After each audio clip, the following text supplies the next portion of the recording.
My name is Nora Callahan. I'm 29 years old. And one rainy Tuesday night last fall, my sister rang my doorbell for the first time in more than 2 years. The last time we'd stood that close, I was sliding a folder across our parents' kitchen table, the folder that ended her engagement, her reputation, and the version of our family I grew up inside. Because 3 years ago, my sister sat our family down and told us she was dying. She wasn't.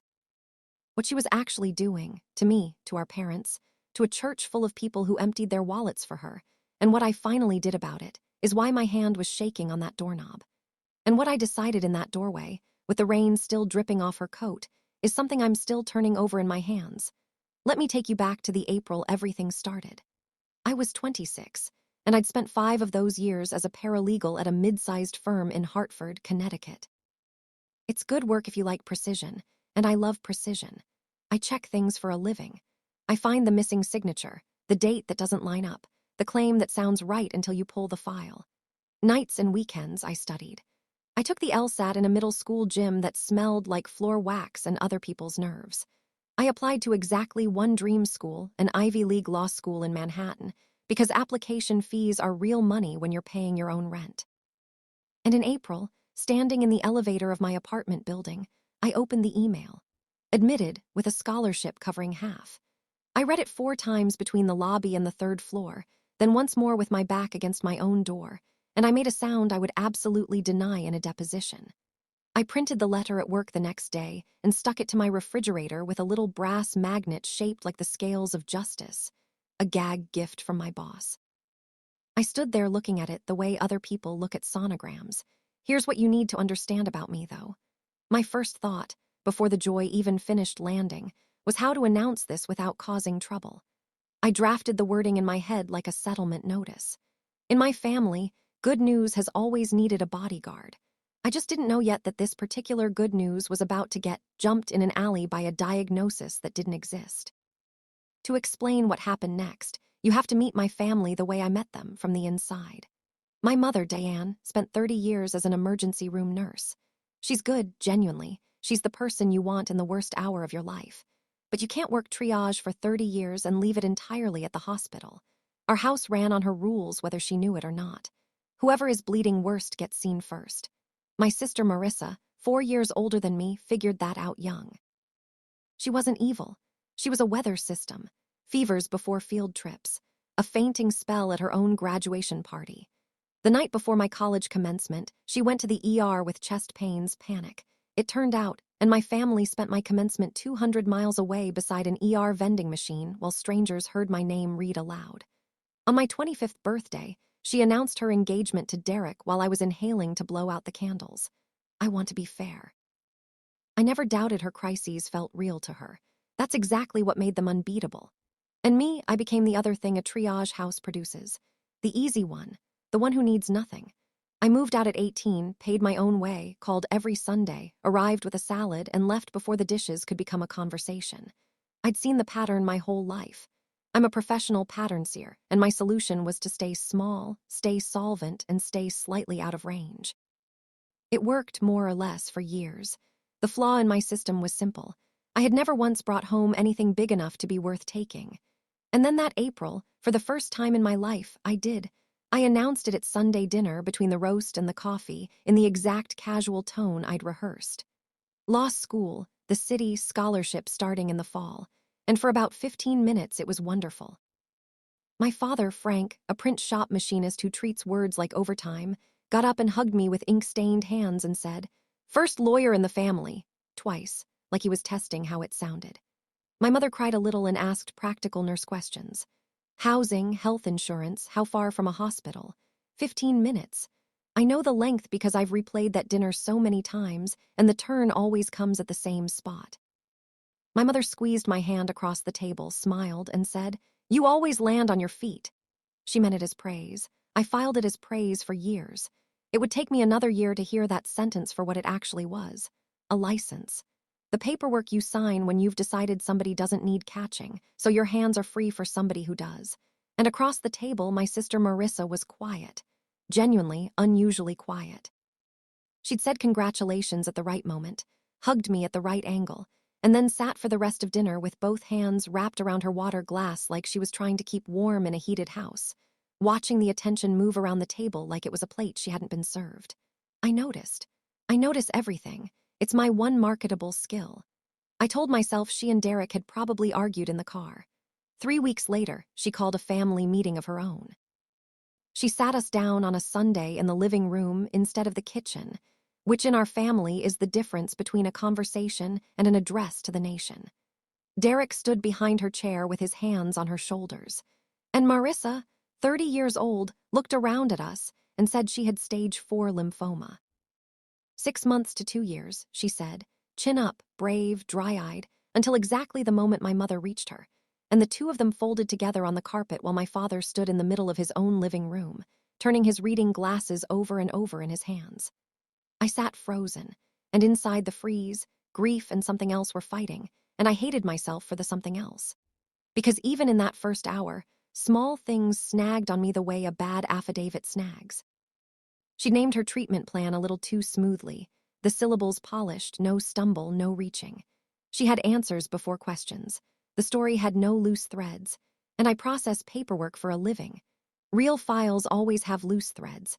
I strangled every one of those thoughts in the crib. What kind of person audits her dying sister? By nightfall, my mother had a legal pad out, building what she builds best, a care plan. And I watched my own name get written into it before anyone asked me a single question. Nora Wednesdays. Nora's schedule is flexible. She hasn't started school yet. That last line was said out loud in front of me in the tone you use for settled things. I did try. I need you to know how much I tried to do this right.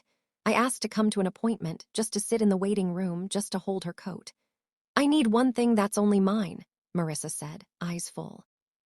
And what monster argues with that? I asked for her oncologist's name so my mother could coordinate records. He's at a private center. I'll text it to you.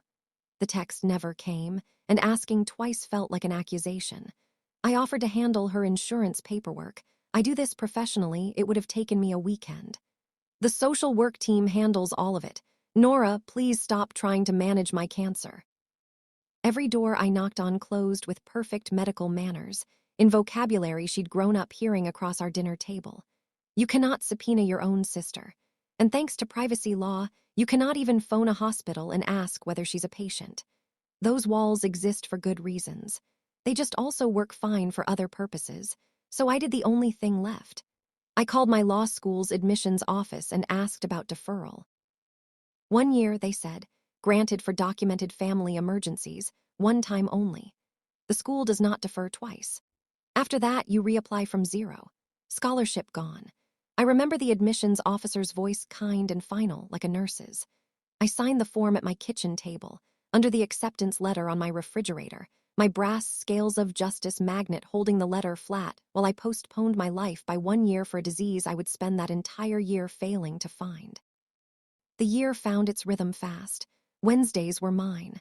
I'd pick Marissa up at 9, drive her 40 minutes to the medical plaza, and drop her at the main entrance because she was firm about that part.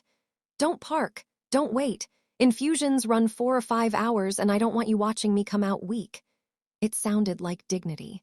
It scanned as dignity. Her head was already shaved by then. She'd done it herself, preemptively, the week after the announcement before a single treatment. I want to beat it to the punch, she said, and everyone cried, and I have to hand it to her. Even now, it was the single most convincing thing she ever did. You look at a shaved head and your body believes before your brain gets a vote. Her church started a fund. $17,400 raised in under 2 months. Bake sales. A spaghetti night. A widower who gave up his fishing boat deposit. Casseroles stacked up in my parents' freezer in labeled layers like sediment. My mother cut back her hours. My father started saying even fewer words. And I drove every Wednesday and watched my sister walk through those sliding doors with her chin up. And some weeks I sat in the visitor lot anyway, against instructions, telling myself I stayed to be nearby, knowing I stayed because something in me was keeping watch. I'd like to claim it was love. It was partly love, but I check things for a living, and some checking runs below the surface like a pilot light. All that autumn it burned low and blue in me, and I fed it nothing, and it would not go out. The first crack was made of paper, because in my life, everything important is a Wednesday. In late October, I dropped her at the main entrance, then parked anyway and gone in the side door to the lobby cafe because it was raining and I wanted coffee, and I make no apologies. I nursed that coffee and read case summaries and lost track of time until my phone buzzed. Marissa, done early today, easy session, where are you? 22 minutes. That's what the parking machine printed on my ticket when it spat it back. 22 minutes, gate to gate. For an infusion she told us runs 4 to 5 hours. In the car, she was bright, chatty, scarf knotted where hair used to be, narrating her easy session with detail, which nurse, which chair, the little cups of juice they hand out. And I drove and nodded and felt the details land wrong, one by one, like checks drawn on an account I suddenly needed to see. Easy sessions exist, schedules change, maybe blood work only, maybe a consult. I gave her every out a good clerk gives a document before flagging it. But that night, alone in my apartment, I did the thing I can't take back. I flattened that parking receipt on my kitchen counter and put it in a folder. At work, I open a file when I believe a claim deserves testing. I opened this one praying I would get to close it. The folder had other plans. 2 weeks later, during what the family calendar called her heavy chemo week, I stopped by Marissa and Derek's place with a container of soup, because that was the only food she'd told us she could hold down. Derek's car was gone. Through the front window, before I ever knocked, I saw my dying sister at the kitchen island, laughing into her phone, working her way through a takeout container of drunken noodles. The kind she always ordered extra hot, the kind that once made Derek cry at a food court. Her scarf was off. Her scalp shone under the pendant light, freshly maintained. I stood on the walk with my warm little container and watched her be completely, radiantly fine. And then I knocked, and by the time the door opened, the noodles were gone and the scarf was on, and her voice had dropped into the register the whole family now recognized as brave. "You're an angel. I probably can't keep anything down." "But, light day," she said. "New anti-nausea meds," she said. There was an answer for everything. There always was. The file at work with an answer for everything is the file I pull first. I drove home, sat at my counter, and added a line to the folder in my clean paralegal print. Date, time, what I saw, no adjectives. Then I closed it and put my hand flat on the cover like you'd quiet a heartbeat. Some files, once you open them, start keeping you. In January, the money moved. My parents had a fund, $12,000, saved slow over a decade, tip money and overtime money, that they had promised me for first-year living costs in the city. My mother told me about the change the way you'd mention a schedule shift over the phone while unloading her dishwasher. I could hear the plates. "We're putting it toward Marissa's supplemental care. There's a healing retreat in Sedona. Her support group swears by integrative medicine. Insurance won't touch it. Of course you understand." And then, into my silence, the sentence again, warm as a heating pad. "You'll land on your feet, honey. You always do." I stood in my kitchen listening to the plates clink into their rack, and for the first time in my life, I heard that sentence with the wrapping off. It wasn't a compliment. It was an invoice, marked paid in advance. I was the daughter whose feet were the family's insurance policy, and Marissa was the daughter whose falls the family existed to catch. And a healing retreat in the Red Rocks of Arizona was about to eat my first year's rent on the strength of a diagnosis I could not verify, from a doctor I could not name. I said something agreeable and small, because 29 years of training doesn't dissolve in one phone call. Then I hung up, took out the folder, and turned over a fresh page. Here's what I knew by then, in my bones if not yet in evidence. Grief spends money forward, but fraud spends it sideways, into things with spas. And here's what I didn't yet have the nerve to write down, even in my clean paralegal print. My mother had mentioned, approvingly, proof of her daughter's fighting spirit, that Marissa had saved money by booking the non-refundable tier. Dying people, I have since learned, rarely gamble on their own attendance. She never missed a payment, or a pedicure. I want to be precise about what I did next, because how you find a truth matters as much as the truth. I did not hack anything. I did not steal a file or record a phone call. I did what I do at my desk every day of my working life. I read what's public slowly twice. The church fund had a page, and the page had updates, and the updates had photos. "Fight day," one caption read. There sat my sister in a recliner, scarf, brave, thumbs up, an IV line taped to her arm. I had looked at that photo a dozen times on my phone, like everyone else in the county. That night I looked at it on my laptop full screen the way I look at exhibits, and the taped line stopped at the tape. No catheter under it, no hub, no port, just tubing laid against skin, going nowhere, dressed in medical tape like a costume wearing a costume. Zoom out, on her wrist, a hospital band. Zoom in, the band's print half legible and legible enough. An admission date from years back. The night of the chest pains, the eve of my commencement. She'd kept it. She'd kept it and worn it as a prop, and the prop was load-bearing for $17,000 of other people's grocery money. I sat back from my laptop, and the room was very quiet, the way rooms go quiet after verdicts. There's a thing that happens in my chest when a file confesses. A cold click, like a lock deciding.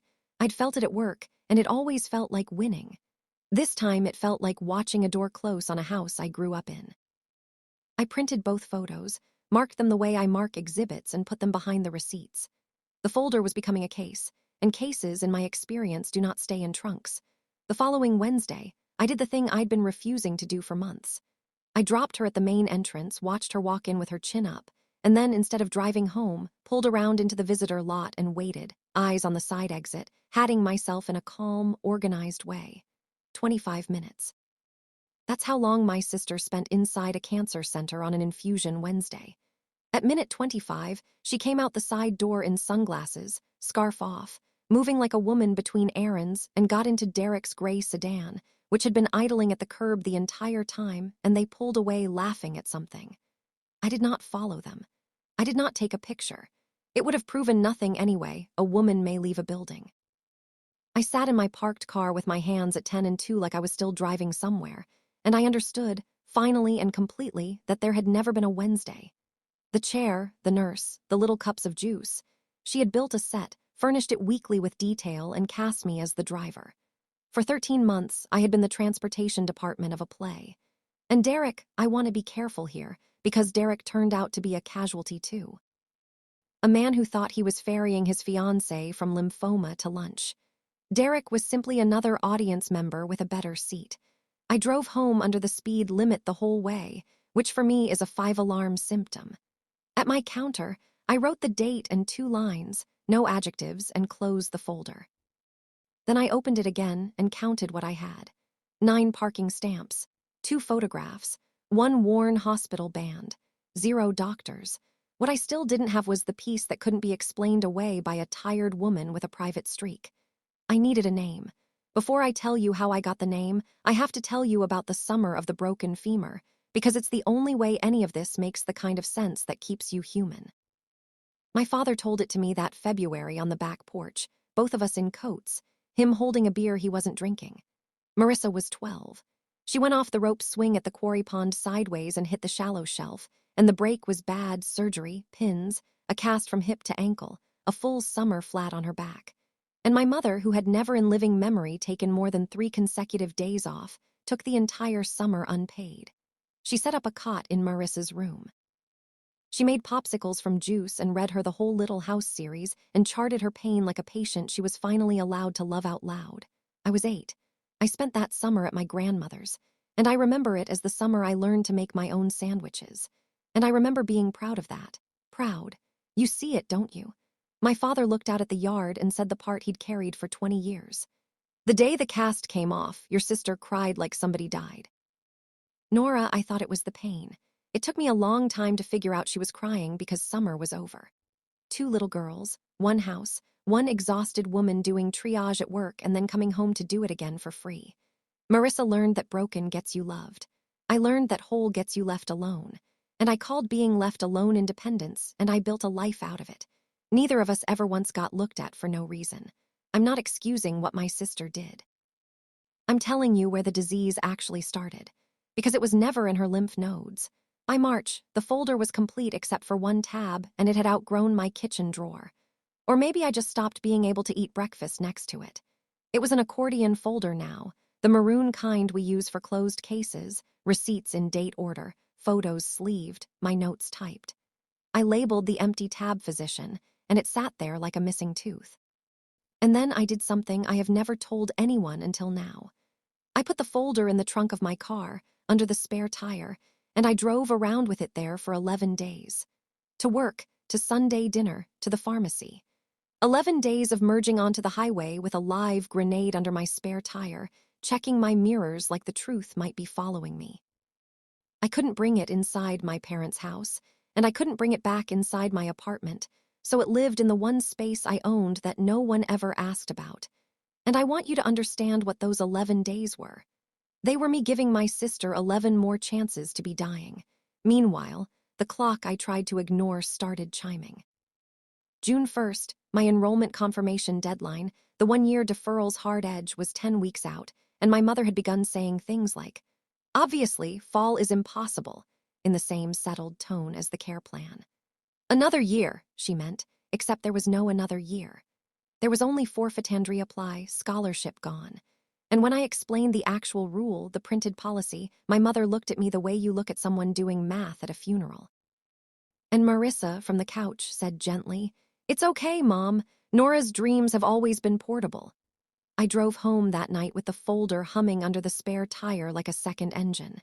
10 weeks, one empty tab, and a sister who had just very softly called my whole life a suitcase. The wedding got moved up that spring. Because time isn't guaranteed, Marissa told the family, and the family wept and nodded, and the church added a second fundraiser dinner to the calendar to help the young couple marry before the Lord called her home. I know how that sentence sounds. People believed it because believing it made them decent. And con artists eat decency for fuel. That part is not the church's fault. Marissa asked me to be her maid of honor in front of everyone, which is the only way she ever asked me for anything. And so one Saturday, I stood in a bridal shop holding fabric swatches while my dying sister tried on gowns and glowed. And in the fitting room mirror, flushed with the attention of 3 shop attendants who'd been quietly told her story, she said the thing I think about most. She was looking at herself, not me. "You have your whole future, Nora. All I have is this year. The year everybody finally sees me." She said it lightly, like a joke about the champagne. The fitting room went 1 second too quiet, the way a courtroom does when a witness answers the question nobody asked. Then an attendant laughed kindly, and the moment closed over like water. But I'd heard it. Not a confession, she was too fluent for that. More like the accounting behind the whole production, glimpsed for a blink through an open ledger. This year, everybody finally sees me. Not this year, I'm sick. Not this year, I'm dying. Seen. That was the product she'd been buying with all of it. The shaved head, the taped tubing, the juice cups. Seen at market rate with my year as the currency. I zipped her into the next gown, and my hands were perfectly steady. And that's when I knew the folder was coming out from under the spare tire. I tried my father first because he was the closest thing the family had to neutral ground. Porch again, coats again. I didn't show him the folder. I led with one gentle fact, the way you test a witness. "Dad, she's never once given anyone the doctor's name. A whole year. Doesn't that seem strange to you?" And my father, who I had watched shrink an inch that year, did not look surprised. And that was the terrible part. He looked out at the yard he'd mowed for 30 years, and his jaw worked, and what he finally said, very quietly, was this: "Don't make your mother choose, Nora. I'm asking you, please, because she won't pick you." There it is. The sentence that still lives somewhere under my ribs. Not she'd never believe it. Not you're wrong. My father had run the numbers long before I had, maybe years before, and had chosen the only survival he understood, which was to keep the household weather calm and love us both from inside his silence. The one person in that family who suspected what I suspected was begging me to help him keep not knowing it. I looked at him and understood that if I put the folder on the table, I'd be doing it without a single ally in the room, and my mother's first instinct would not be to read it. It would be to find out who had hurt her bleeding daughter. And it would be me. That night, I understood the true cost sheet. Telling would cost me my mother. And not telling had a price too. It was just being billed quietly, to a church full of people, and to a version of myself I was starting not to recognize. What ended the swallowing was arithmetic, not anger. The second fundraiser had a printed goal, 10,000 more, for experimental options out of state. And I sat in a pew that Sunday watching Pastor Reeves hold up my sister's photograph, and I did the sum I'd been refusing to do. 17,400 already given, 10,000 solicited, my parents' 12, my scholarship year, unpriceable. And every dollar of it raised on a diagnosis whose only supporting document was a shaved head. I work in a law office. I don't practice law, but I've prepared enough files to know the words that get typed onto cases like this one. Charitable fraud, obtaining property by false pretenses, words with sentencing ranges. And here is the thing that finally moved me, and I'll be honest that it wasn't the purest thing. I realized my silence had a legal texture now. I wasn't a sad sister with a hunch anymore. I was a person with an accordion folder of evidence, watching new donations roll in. There's a word for people who know and say nothing while the plate gets passed, and I had typed that word into enough documents to feel it looking back at me. But it wasn't only that, and I won't pretend it was. That Sunday, an usher's wife I've known since childhood pressed a folded 20 into the collection basket, then squeezed my hand and said, "Your family is so strong." And I smiled at her, this good woman giving up $20 she needed, and I felt the smile happen on my face like something worn over skin. And I understood with a clarity that frightened me that I was in the play now too. I had a costume. I had lines. The only difference between my performance and Marissa's was that mine was still legal. 10 weeks had become 6. I needed the name, and I finally knew how I'd get it. I got the name by being family, which is its own kind of confession. Sunday dinner, dessert. Everyone's soft with pie, and I asked it as logistics, not challenge. For the retreat forms, who should mom list as your primary oncologist just in case? No edge, clipboard voice. And Marissa, deep in the ease of 13 unquestioned months, answered on autopilot, reaching for her coffee. Dr. Ashford at the Lakeshore Center. Tossed off like pocket change. My mother wrote the name on her legal pad, grateful for something to write. And the dinner rolled on, and I sat with my pie and my racing heart because I knew something the rest of the table didn't. Physician licenses are public records. Every state runs a lookup. Anyone can check. Almost no one ever does. That night, I sat at my kitchen counter and typed the name into the state's physician database. No results. I widened to every spelling. Ashford, Ashford, Ashworth. I widened to every specialty, every county, then every bordering state. There is no oncologist named Ashford within 100 miles of Hartford. There is, as far as any public record shows, no Dr. Ashford at all. I printed the empty search screen at 1 in the morning. No results found. The saddest exhibit I've ever sleeved. And I sat in my kitchen while 14 months finished rearranging themselves into their true shape. Then I did the last decent thing I could think of. I drove to her house the next evening, while Derek was at work, put one parking stamp on her kitchen counter, just one, and said, 48 hours.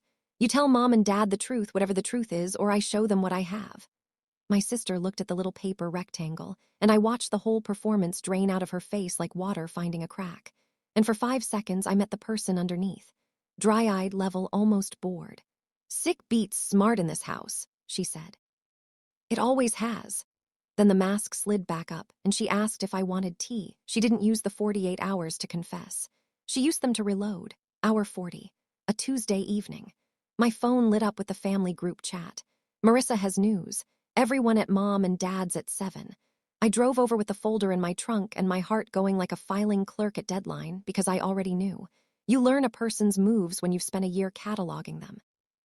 We assembled in the living room, the address to the nation room. Derek behind her chair, my mother already reaching for her hand. And my sister looked around at her audience and told them the cancer had spread to her brain. There were sounds in that room I will hear for the rest of my life. My mother made one of them. And through it all, Marissa's eyes found mine, just once, for less than a second, and there was nothing in them that matched her voice. And I understood the message, because it was addressed to me alone. Your move was never going to matter. Escalation as armor. A brain lesion, to make any accusation unspeakable. Because who interrogates a woman with tumors in her head? And if her details wobbled now, well, that's the lesions talking. It was, and I say this with the specific horror of a professional admiring and opposing filing, airtight. The benefit dinner got moved up. A cousin started a prayer chain. My mother began researching out-of-state trials on her phone before the meeting even broke up.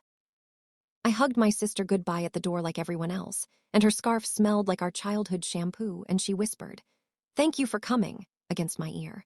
48 hours I had given her. She'd spent them building a fortress out of my family's love. Thursday night, I called my parents and asked for the two of them and Marissa. No Derek. At the kitchen table, not the living room, the kitchen, where facts have always lived in our house, between the bills and the salt.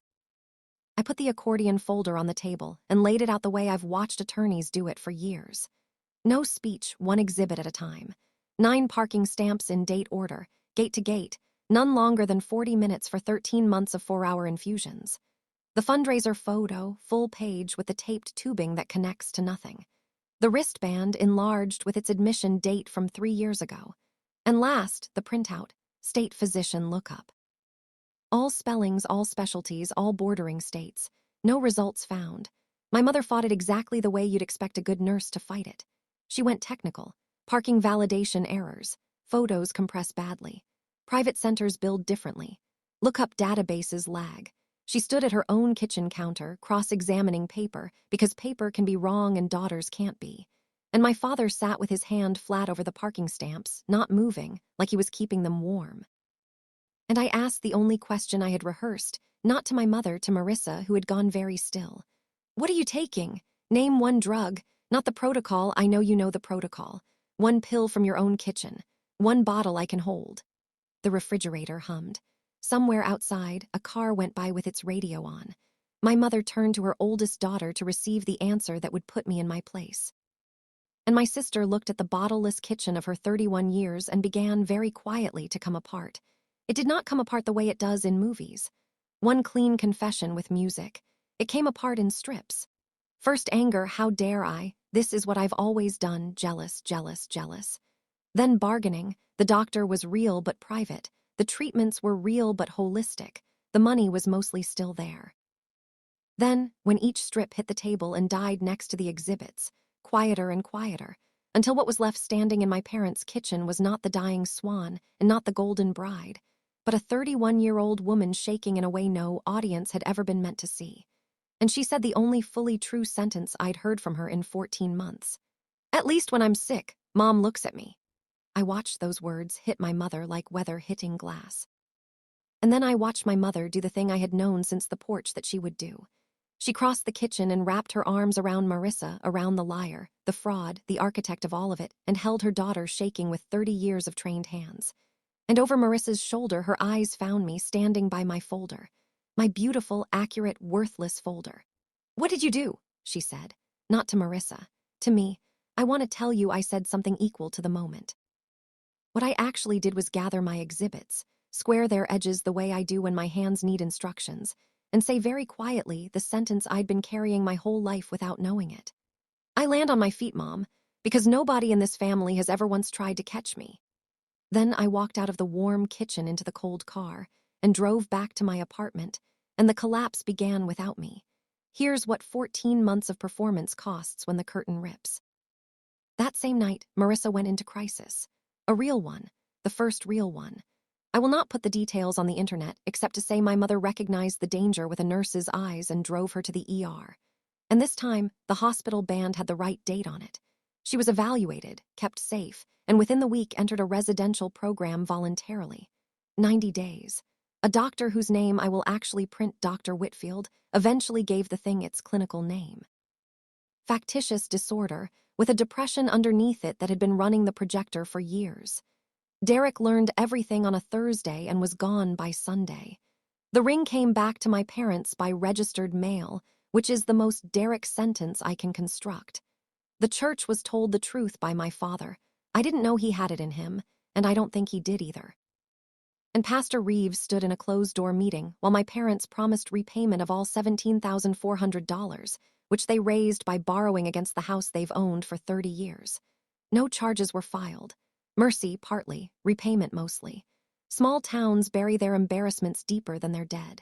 And me, the person who had said the true thing with receipts I became in the family's official phone history. The night everything happened. Not the lie, the telling.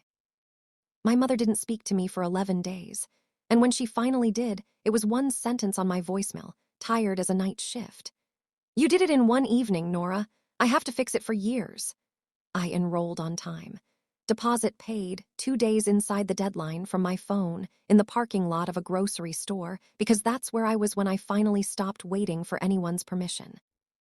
In August, I packed my apartment into a rental van nobody helped me load, put the acceptance letter and its brass magnet in the cup holder, and drove 2.5 hours south to Manhattan with the radio off. I had won. I need you to sit with how completely I had won. The seat, the scholarship, the truth on the record, the fraud stopped, the donors being repaid. Every count, my verdict. And I have never in my life felt anything as quiet as that first semester. I studied in the library until it closed because my studio apartment had exactly one chair. And some nights, walking home past lit restaurant windows, I'd catch myself rehearsing not case law, the kitchen table, refining what I'd said, adding what I should have. Objection sustained again and again in the courtroom behind my eyes, where the trial never adjourned. That's the part nobody warns you about when they hand you the truth and tell you it will set you free. Being right is a meal that doesn't keep you full. The cards that came that first Christmas were signed Mom and Dad in my father's handwriting. My father called every month on his lunch break from the print shop parking lot. I could hear the presses. We talked about my classes and his tomatoes, and never once about the thing. And I understood the calls were made from the driveway of his marriage, and I loved him for making them, and I let that be enough, because it had to be. Marissa wrote to me once, about a year in. By then she was out of the residential program and into the long, unglamorous outpatient stretch. Tuesdays, my father reported, every single week. The envelope came to my apartment in handwriting I'd know anywhere, and I did not open it. I told myself I would when I was ready, and then I moved it from the counter to a drawer to a box, the way you move a thing you can neither keep nor bury. It rode to my second apartment in that box. And on moving day, at the end of my second year, the box tipped and the envelope slid out onto the empty floor of my new place and lay there in the light like it had chosen its moment. I sat down on a milk crate and opened it. It was not what I'd braced for. No excuses, no relitigating, no asking to meet. It was an accounting. She had learned to itemize too. Somewhere in all those Tuesdays, what she took from me named plainly. The year. The 12,000. A wedding I'd have had a sister at. The mother I walked out of that kitchen without.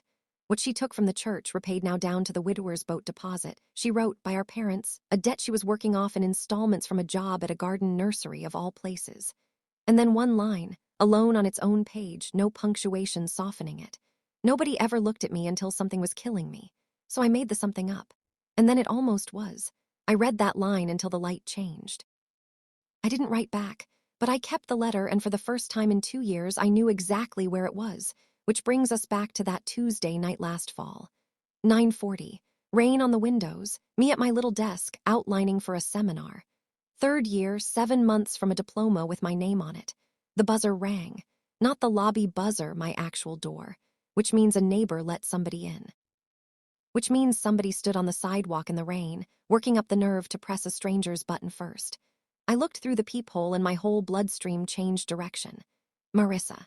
Hair grown back past her ears, dark at the roots. Real, no makeup.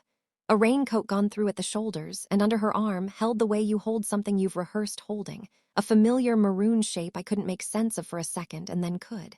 She'd brought something to give me. She stood there not knocking. I stood on my side not opening. Two sisters separated by 1.5 inches of door and 2 years of silence. And I did the thing I do. I inventoried. Tuesdays, my father's reports. The nursery job she'd held longer than any job in her life. The installments, the letter in my drawer. Then she knocked, twice, soft, and I heard her breathe in through the door, not knowing if I was even home. My sister said, Nora, it's me. I'm not here to ask you to forget anything. I came to ask if you think we can ever be sisters again. That's the whole question. You can just say no through the door. My hand was on the knob, and every version of me I had ever been, the easy one, the driver, the clerk, the plaintiff, put their hands on it too. I opened the door. Not wide. The width of a conversation, my hand still on the frame. The hallway light in my building is the color of weak tea, and my sister stood in it, looking older than 33 and more like herself than I'd ever seen her, if that makes sense. Like a photograph finally developed correctly. Up close, I could see the rain hadn't spared the folder under her arm, and she noticed me noticing and held it a little tighter, and neither of us said anything about it yet. Hi, she said. Hi, I said, groundbreaking stuff. We come from a long line of people who narrate everything except what matters. Then she squared up the way you do at a podium and said her piece. And I could tell it was rehearsed, and I could tell the rehearsal kept collapsing on her, which is how I knew it was real. Rehearsed reel has a stutter that performed reel never has. I'd spent 13 months learning the difference at 40 miles an hour every Wednesday. I'm 2.5 years into treatment, she said. Tuesdays. I work at a nursery, plants, not bobbies. I pay Mom and Dad back on the 1st of every month. I'm not fixed. Dr. Whitfield says fixed isn't the word, and I've stopped shopping for a better one. I didn't come to ask you to forget, and I didn't come to perform being well. Her chin did something complicated. I came because there's a version of the rest of our lives where you and I are just two women who share a mother and a Christmas card list. And before I let that be the answer, I had to stand here and ask you out loud. Do you think we can ever be sisters again? The rain ticked against the hallway window. Somewhere below, a neighbor's TV laughed at something, and in my head, quietly, a document I knew by heart began to recite itself. You should know that I had a speech. I'd been drafting it for 2 years without admitting that's what the drafting was in the library, in the shower, at red lights. My closing argument. It had sections. The year I lost, itemized. The mother I lost, exhibit by exhibit. The moment in the bridal shop, the side door, the juice cups, the 22 minutes. It was airtight and unanswerable. And standing in my doorway with my sister's question hanging in the tea-colored light, I felt it queue up in my chest like a career's worth of work finally called to trial. And then I looked at her hands. She was holding that ruined maroon folder the way a 12-year-old holds a cast, like the thing that hurt her was also somehow the only proof she'd ever mattered. And the first line of my closing argument dissolved on my tongue because I suddenly saw the whole courtroom for what it was. 2 years I had lived inside that trial. 2 years of being the wronged one, the right one, the one with the receipts. And it had kept me exactly as seen, exactly as fed, as Marissa's waiting rooms had ever kept her. Different currency, same starving economy. She bought attention with wounds. I bought worth with grievance. We were both still our mother's daughters, billing the world for love in the only denominations we'd been issued. So instead of the speech, I asked my 2 questions, the only due diligence that still mattered. Are you still in treatment? Every Tuesday, 2.5 years, no gaps. Who knows you're here tonight? And my sister, who had never in her life done anything without an audience, who got engaged at my birthday and diagnosed herself into a congregation, looked at me in a dim hallway with rain in her hair and said, "Nobody. This one couldn't have witnesses." That was sort of the point. And that answer, more than any apology, is what moved my hand off the door frame. "Wait here," I said, which are apparently the words I say at the exact moment my old life ends. I went to my closet, and from the bottom of a box I hadn't unpacked in 2 apartments, took out my own maroon accordion folder. The folder. The one from the kitchen table. 9 parking stamps and 2 photographs and a printout that says no results found. I carried it back to the door, and I watched my sister recognize it and go white. She thought I was about to read the charges. Honestly, some old prosecutor in me thought so too. Instead, I held it out to her, flat on 2 hands, the way you return something to its owner. "Trade," I said. She didn't move. "Nora, you asked if we can ever be sisters again," I said, and my voice came out level, the register I'd waited 2 years to hear from myself. "The answer is no, not the way you mean it. The sisters we were died at that kitchen table. And Marissa, they should have. One of them was performing sick, and the other one was performing fine. And neither of us had told the truth at that dinner table since we were kids." Her chin came up. She didn't argue. "So here's what I can offer instead. First Saturday of every month, there's a coffee shop on my corner. 1 hour public table, and one rule, only one. We tell the truth. Small truths count. Bad truths count double. The first time either of us performs anything, we're done. And I mean forever done. That's the whole offer. It isn't sisters again. It's sisters from scratch." She was crying now, the unphotogenic kind, the kind with no cameras in it.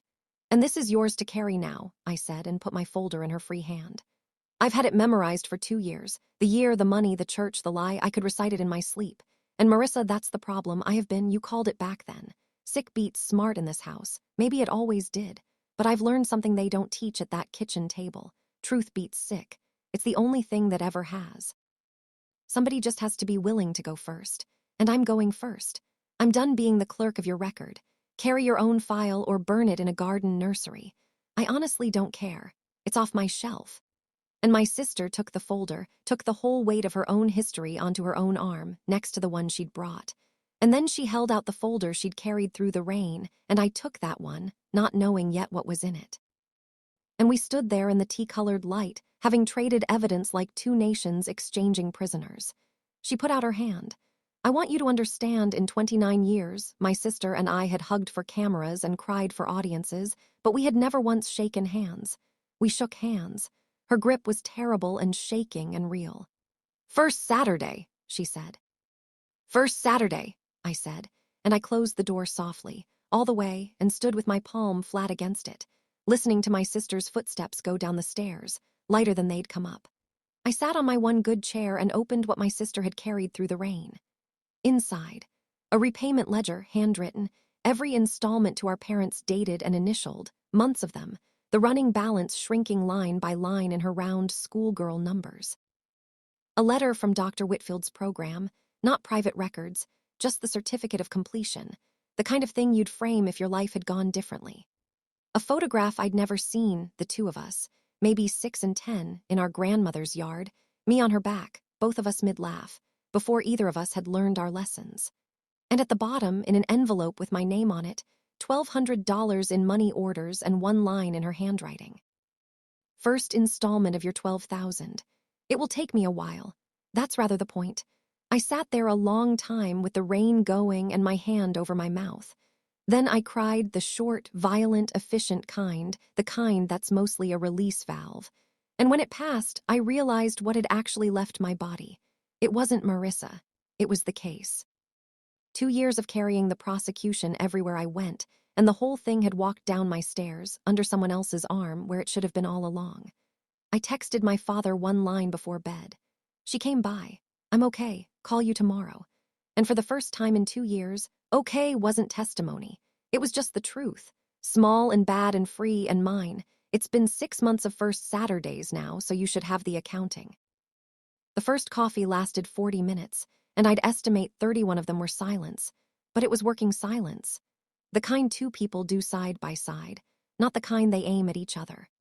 By the third Saturday, she told me what the residential program was actually like. Plainly, no set dressing. And I told her what the law library at 2 in the morning is actually like. And we discovered we'd both spent those years hiding in institutions with good lighting. In March, she texted me on a Friday night. Can't make tomorrow, migraine. And Saturday morning, before I'd even answered, a second text arrived. That was a lie.